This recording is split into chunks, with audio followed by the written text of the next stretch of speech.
বাবুরা, বেবিরা, মা ঠাকুরুনরা, কোলাহলরত শিশুগণ, আপনারা কিন্তু আজ সত্যি এক ঐতিহাসিক দিনের সাক্ষী রইলেন।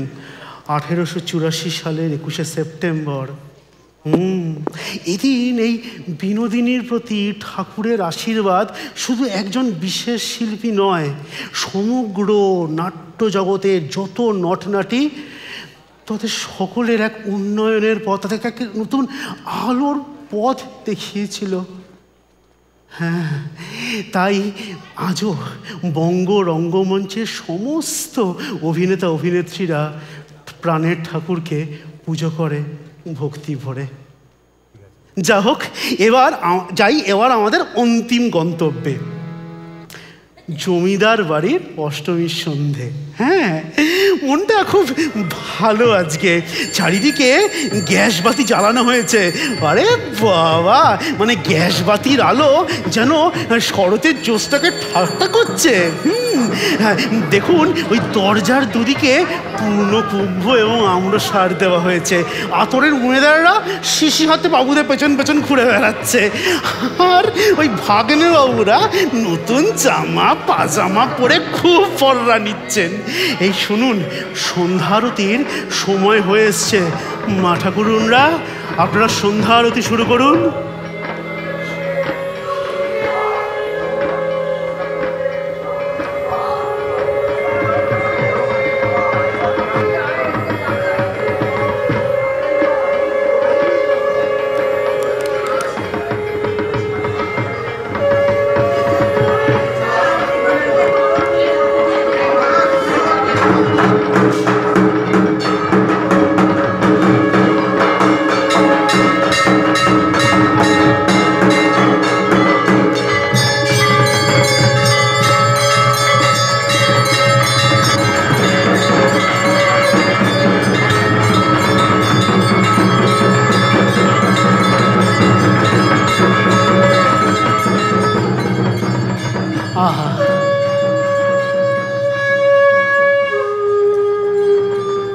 সন্ধ্যারতি শেষ, কাঙালি ভোজন পর্ব মোটামুটি হয়ে গেছে। এবার হবে একটু মজ মস্তি। শুনুন, আজকে আমরা দুটো জিনিসের আয়োজন করেছি। প্রথমে হবে পালা গান, তারপর হবে শ্রীকৃষ্ণ কীর্তন। 1700 সালে গজলা গুইবানে একটা লোক ছিলেন, তিনি পাঁচালি গান লিখতেন। একদিন লিখতে লিখতে তার হঠাৎ মনে হলো, আচ্ছা কাজ করা যাক, এই পাঁচালি গানটাকে যদি দুটো দলের মধ্যে বিভক্ত করে একটা যুদ্ধের মতো করা যায়, তাহলে ব্যাপারটা খুবই চিত্তাকর্ষক হবে। হ্যাঁ, সেইখান থেকে এলো পালা গানের কথা। আজকে পালা গান করবেন ভোলা ময়রা ও অ্যান্টনি ফিরিঙ্গি। ভোলা ময়রা কিন্তু সত্যি তার মিষ্টির দোকান ছিল। হ্যাঁ, তোর ব্যবস্থা কর। হ্যাঁ, ভোলানাথ মোদক, হ্যাঁ, তার কিন্তু সত্যি মিষ্টির দোকান ছিল। তার বাবারও ছিল, তার জামাইয়েরও ছিল, নবীনচন্দ্র দাস। আচ্ছা, আপনাদের এখানে উড়িষ্যা থেকে কেউ আসছেন? শুনুন, আজকে একটা কথা এখানেই সিদ্ধান্ত নিয়ে নেওয়া যাবে, রসগোল্লাটা বাঙালিরাই বানিয়েছে। হ্যাঁ, ওটা নিয়ে আর মনে হয় না কোনো তক্কাতক্কি করার কোনো প্রয়োজন আছে। হ্যাঁ, তো যা কথা হচ্ছিল, তো ভোলানাথ মোদকের সঙ্গে আছেন অ্যান্টনি ফিরিঙ্গি, হেন্সম্যান অ্যান্টনি। ফরাসডাঙ্গার সাহেব পালাগানের মাধ্যমে মানবতার কথা বলতেন। তোদের ব্যবস্থা হলো? আচ্ছা, বেশ। তো এবার তাহলে কি হলো, প্রথমে পালাগান হবে, পালাগানের ঠিক পরে পরেই শুরু হবে শ্রীকৃষ্ণ কীর্তন। কবিগুরু মানে রবীন্দ্রনাথ, যার কথা একটু আগে হলো, তিনি কিন্তু বলেছিলেন কীর্তনে কাব্যরস কিন্তু অত্যন্ত গুরুত্বপূর্ণ। মানে সুর তো প্রাধান্য পাবেই, কিন্তু কাব্যরস, কাব্যগুণ এর কিন্তু জুড়ি মেলা ভার। এবার কাজ করুন, আমরা এবার শুরু করে দিই। আমরা একে একে করে আসতে শুরু করুন। হ্যাঁ, জমিদার মশাই এসে গেছে, আমি কেটে পড়ি এই সবকে।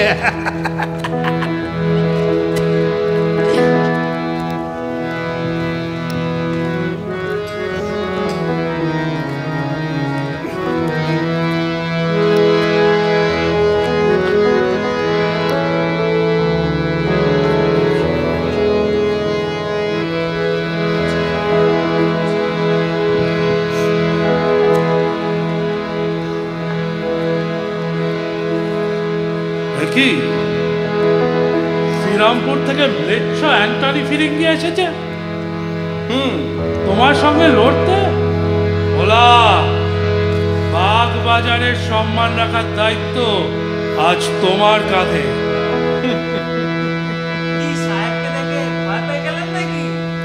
আগে ভোলা ময়রা কাউকে ভয় পাওয়ার লোক নয়। কি সাহেব, গুরু হওয়ার বাসনা চাইছে নাকি? না,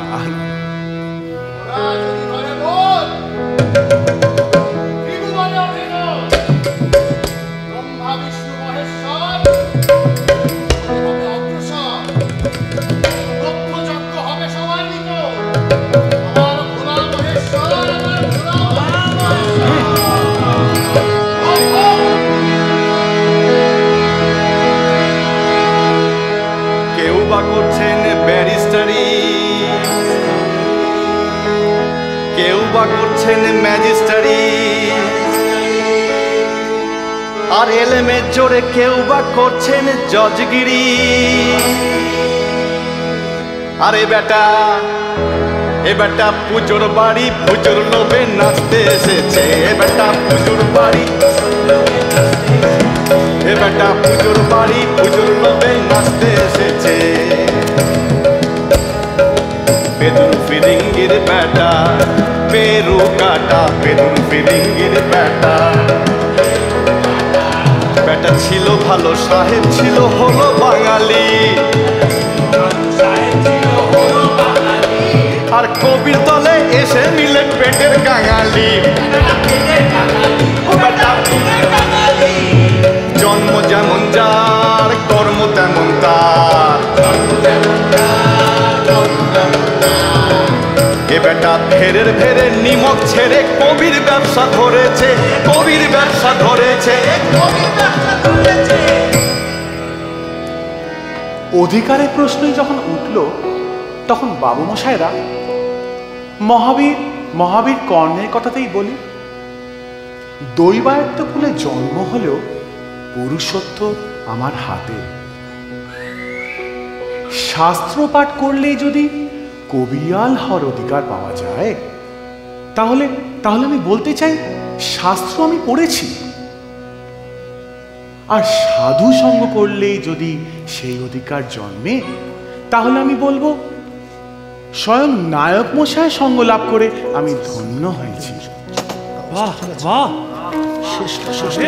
কি অদ্ভুত ভালো জবাব দিল। শিবের নাম ধারণ করে নায়ক ভোলানাথ বাংলাদেশের কবি আসরে তাণ্ডব নৃত্য করে বেড়াচ্ছে।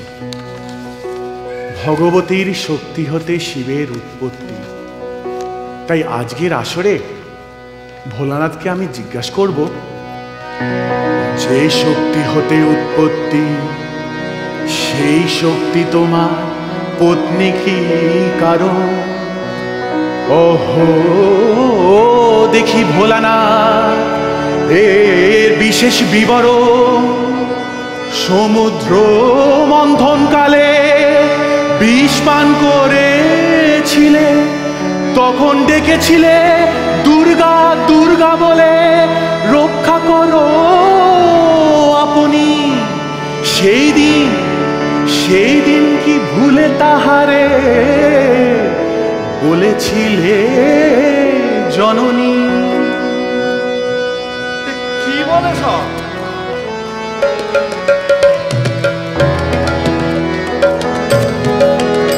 আমি সেই ভোলানাথ, আমি সেই ভোলানাথ নই রে, সেই ভোলানাথ নই। আমি সেই ভোলানাথ নই রে, সেই ভোলানাথ নই। আমি ময়রা ভোলা, পরু চালা, বাগ বাজারে রই। আমি সেই ভোলানাথ নই রে, সেই ভোলানাথ নই। আমি সেই ভোলানাথ নই রে, সেই ভোলানাথ নই। চিন্তামণির চরণ চিনতে বাজনা খোলায় ভাজি কই। সেই ভোলানাথ নই রে, সেই ভোলানাথ নই। আমি সেই ভোলানাথ নই রে, সেই ভোলানাথ নই। আমি যদি সেই ভোলানাথ হই, আমি যদি সেই ভোলানাথ হই, সবাই পূজে ভোলার চরণ, আমার চরণ পূজে কই। প্রশ্নটা জেরে গেলি, প্রশ্নটা যে এড়িয়ে গেলি ওরে ভোলানা, ভেবেছিস উল্টো পাল্টা কথা বলে করবি আসর মা। শোন রে ভোলা, শোন রে ভোলা, তোরে আমি একটি কথা বলি, নিজের ফাঁদে পড়ে বা নিজেই যে তুই মলি।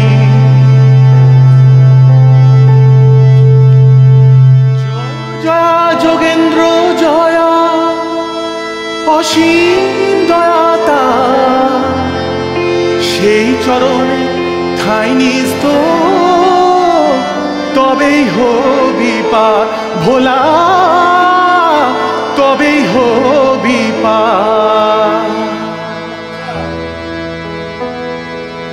চাঁদ ফিরিঙ্গি জবর জঙ্গি পারবে না মা তরাতে, তুই চাঁদ ফিরিঙ্গি জবর জঙ্গি পারবে না মা তরাতে, তোকে পারবে না মা তরাতে, তোকে পারবে না তরাতে। শোন রে ভ্রষ্ট, বলি স্পষ্ট, তুই রে নষ্ট মহাদুষ্ট। শোন রে ভ্রষ্ট, বলি স্পষ্ট, তুই রে নষ্ট মহাদুষ্ট। তোর কি ইষ্ট কালী কেষ্ট, ভজকে যা তুই যিশু খ্রিস্ট শ্রীরামপুরের গির্জেতে, শ্রীরামপুরের গির্জেতে।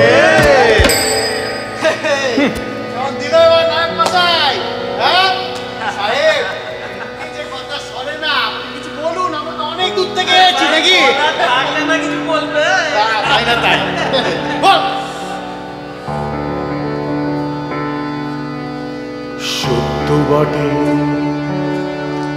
সত্য বটে, আমি যে যেতে ফিরিঙ্গি ওই গেল ভিন্ন ভিন্ন, ওই গেল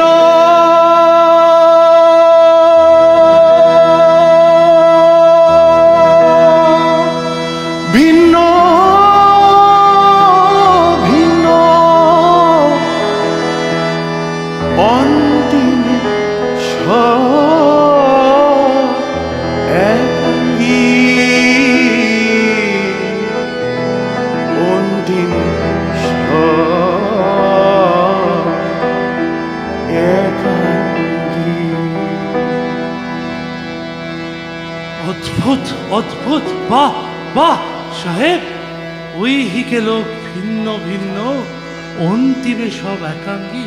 সাধু সাধু, ওই হিকে সব ভিন্ন ভিন্ন, অন্তিমে সব একাঙ্গী।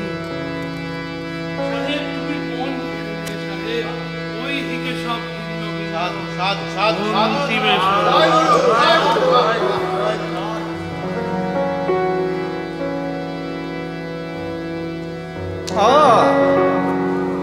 সাহেব একা আসেনি, খুব নাটক চলছে। হ্যাঁ, সব পোয়ের দল নিয়ে এসছে। এই ধর তো দেখি, ধাদিনা দাতিনা ধাদিনা নাতিনা ধাদিনা নাতিনা ধা, ধাদিনা নাতিনা ধা, ধাদিনা নাতিনা।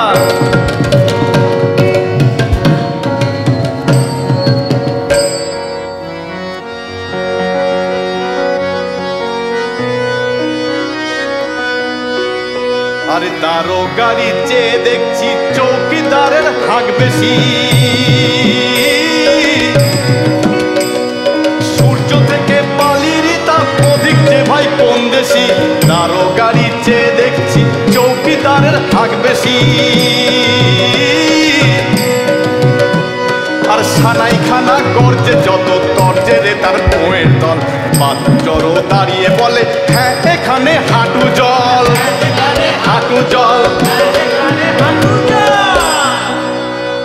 এই ক্রোধ তোমাকে সাজেনি, মহান গুরু কবিয়াল তুমি। তোমাকে স্মরণ করেই তো আমার কবি গানের যাত্রা শুরু হয়েছে। কবি আসরে তোমার সঙ্গে প্রতিদ্বন্দ্বিতা করার সুযোগ পেয়ে আমি ধন্য হয়েছি। কবিয়াল কুলের শিরোমণি তুমি, তোমায় হারায় এ সাধ্য কার? জয় হলো তোমার ভোলা, কার সাধ্য তোমায় হারাতে? জয় হলো তোমার ভোলা, কার সাধ্য তোমায় হারাতে? এবার তুমি থাকো গিয়ে ফুলবাবুদের পাড়াতে। জয় হলো তোমার ভোলা।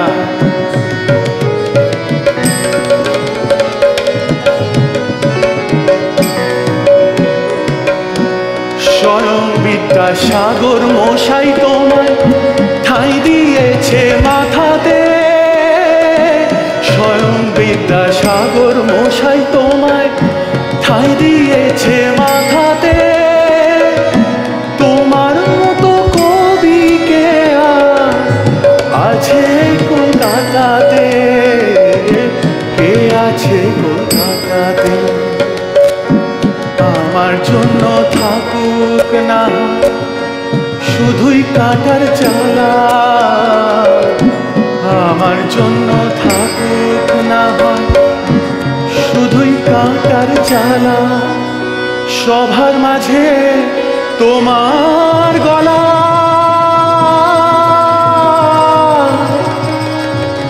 পরিয়ে দিলে মালা। সাধু সাধু সাধু সাধু সাধু সাধু সাধু সাধু।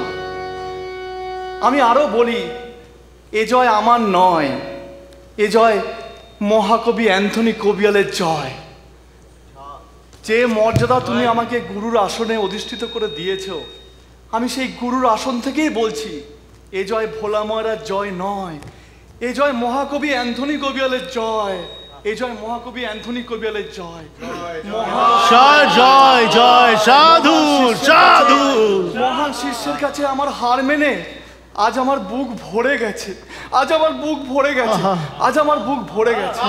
সাধু সাধু সাধু সাধু সাধু। আহা,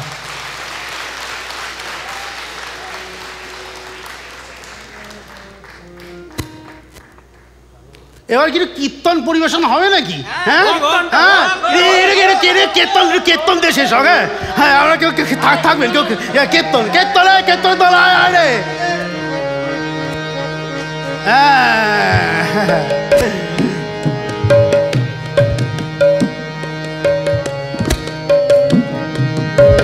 বাহ,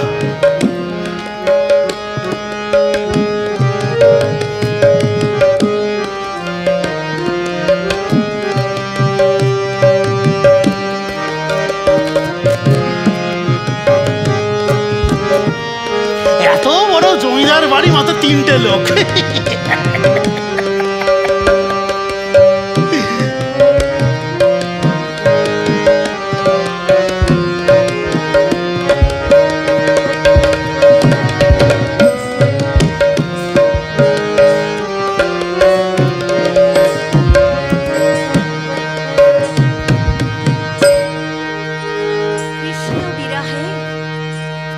আমাদের শ্রীরাধিকা বিলাপ করছেন, আমি মরিব মরিব সখী, নিশ্চয় মরিব আমি, মরিব মরিব সখী, নিশ্চয় মরিব আমার কানু হেলো গুণ নিধি আমি।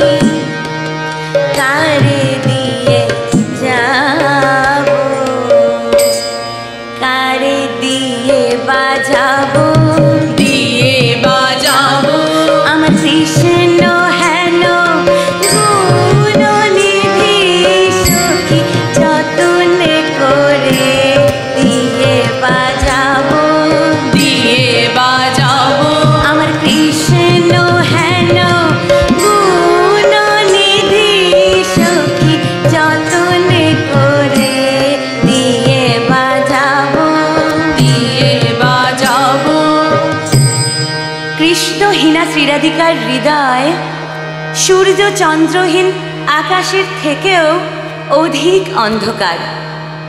শ্রীমতী রাধিকা আদি ব্যাধি রোগ দুঃখ মৃত্যু সব অনায়াসে সহিতে পারেন, কিন্তু কৃষ্ণপ্রেম বঞ্চিতা হইলে তিনি তিলার্ধ সহিতে পারেন না। তাই তিনি বলছেন, না পোড়ায় রাধায় অঙ্গ, না ভাসায় জলে, না পোড়ায় রাধায় অঙ্গ, না ভাসায় জলে, মরিলে বাঁধিয়ে রেখো তমালেরি তালে সখী, মরিলে বাঁধিয়ে রেখো তমালেরি তালে। তমালের চালে কেন সখী? কারণ কালো তমাল গাছ দর্শনে আমাদের শ্রীরাধিকার গোপীজন বল্লভ শ্রীকৃষ্ণের গাত্রবর্ণের কথা স্মরণ হয়। তিনি ভিক্ষা চাইছেন যে মৃত্যুর পরেও তাকে যেন কৃষ্ণ বিচ্ছিন্ন হতে না হয়। এই তমালের তলেই তিনি যেন থাকতে পারেন কৃষ্ণ সংযুক্ত অবস্থায় অনন্ত প্রহর। আমি তমাল বড়ই ভালোবাসি, আমি তমাল বড়ই ভালোবাসি, আমার কৃষ্ণ কালো তমাল কালো, কৃষ্ণ কালো তমাল কালো, সখী তাই তো তমাল ভালোবাসি, সখী তাই তো তমাল ভালোবাসি। আহা কৃষ্ণ কালো তমাল কালো, তমাল ভালোবাসি, তমালেরই তলে বসে বাজাই তো বাঁশি। কৃষ্ণ কালো তমাল কালো, তমাল ভালোবাসি, তমালেরই তলে বসে বাজাই তো বাঁশি। বাঁশি বাজাই তো বাজাই তো বাজাই তো বাজাই তো, ওই তমালের তলে বাঁশি বাজাই তো বাজাই তো বাজাই তো বাজাই তো, ওই তমালের তলে বাঁশি বাজাই তো বাজাই তো, ওই তমালের তলে বাঁশি বাজাই তো বাজাই তো বাজাই তো বাজাই তো বাজাই তো বাজাই তো, ওই তমালের তলে বাঁশি বাজাই তো বাজাই তো, ওই তমালের তলে বাঁশি বাজাই তো বাজাই তো। নামের পাশে দিয়ে মঞ্জরি। শ্রীরাধিকার শরীর মন কৃষ্ণময়, তাই তিনি ভাবছেন নামের পাশে দিয়ে মঞ্জরি। কি করবেন? রাস করবেন সেই রাস বিহারী, নামের পাশে দিয়ে মঞ্জরি। রাস করবেন সেই রাস বিহারী, নামের পাশে দিয়ে মঞ্জরি। রাস করবেন সেই রাস বিহারী, নামের পাশে দিয়ে মঞ্জরি। রাস করবেন সেই রাস বিহারী, নামের পাশে দিলে মঞ্জরি। রাস করবেন সেই রাস বিহারী, নামের পাশে দিলে মঞ্জরি।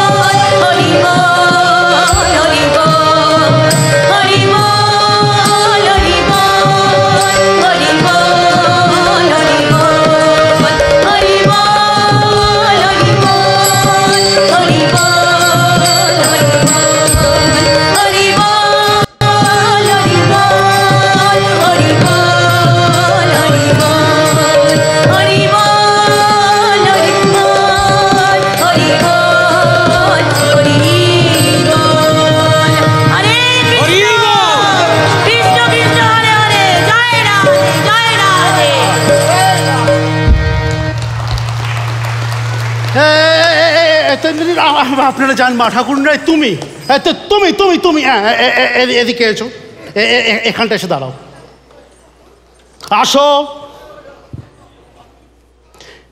দাঁড়াও। তোমার মতলবখানি কি বলো দেখি বাবু? আমি যেখানেই যাচ্ছি সেখানে তোমার দেখা মিলছে। এই তুমি আমার জুতো জোড়াটা হাতাবার মতলব করছো না তো? আগে না না না, বলা যায় না, সময় জানে ঘুরে ঘুরে দেখছি তো বাঙালি ওই নোবেল থেকে কদবেল সব কিছু চুরি করতে সিদ্ধহস্ত। মুড়ি মুড়কি থেকে চুন সুরকি সব কিছুতেই ওই ঘোটালা, মানে চুরি। এই তোমার নামটা কি? আগে ত্রেকে দিন। এই তোমার তোমার তুমি মানুষটা তবলার বলে?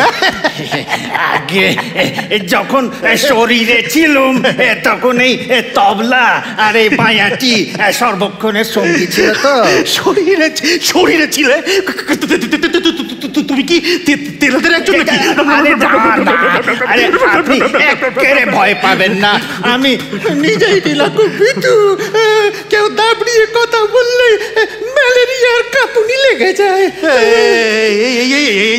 দুঃখ করো না, শোনো না, আমারও বুঝলে তো ওই একই সমস্যা, হৃদয় দৌর্বল্য, মানে ওই ক্ষীণকোটি সুন্দরী আর অশরীরী। তুই দেখলেই আমার বুকের ভেতরটা কেমন। যা হোক, তুই একটা কথা বলো দেখিনি, তুই মরলেটা কি করে? আগে কালের তুই তালের দোষে। কিরকম? এই ফুল সজ্জার রাতে ইচ্ছে হলো নতুন বউয়ের সাথে তবলার বলে কথা বলি। তা বউ শুধলো আমার মণ্ডপে কেমন দেখাচ্ছিল, তা আমি বললাম তাকদিন লাগিন থুন। তা বলে কি হচ্ছে ঠিক করে বলো। আমি বললাম ধাকদিন নাকদিন নাককে দিন না থুন। বললো ঠিক হচ্ছে না, তুমি ভালো করে বলো কি হচ্ছে, কেমন দেখতে লাগছিল। আমি বললাম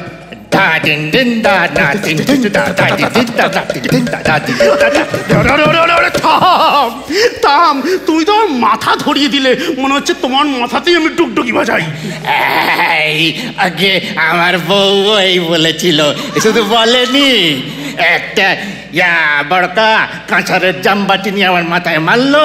আমি সেই জামবাটি নিয়ে চললুম হাঁটি হাঁটি ভবসাগর পার, গিয়ে ভূতেদের রাজ্যে পৌঁছে যখন ভূতের রাজা দেখলো আমাকে, বলল বাদ্যে যখন ছিলিস তোর নাম ত্রেকে দিন। আরে কি কষ্ট! কিন্তু একটা কথা বলো, তুই আমার পেছনে ঘুর ঘুরটা কেন করছো? আগে ভূতের রাজা বলেছিলে এই বেটাটা লেখালেখি করে, অর্থাৎ খেতে পায় না, এই নজর রাখিস যেন জুতো জোড়া দুটো যেন চুরি না করে নিয়ে যায়। বেগতিক দেখলে ঘর ধরে টেনে আমার কাছে নিয়ে আসবি। ভূতের রাজা আমার সম্বন্ধে হিরণ বললেন? তো একটা কথা বলো, উনি আমাদের এই গান শুনে খুশি হয়েছেন তো? হ্যাঁ, উনি খুব খুব খুশি। তো উনি বললেনটা কি? উনি বললেন এভাবেও ফিরে আসা যায়।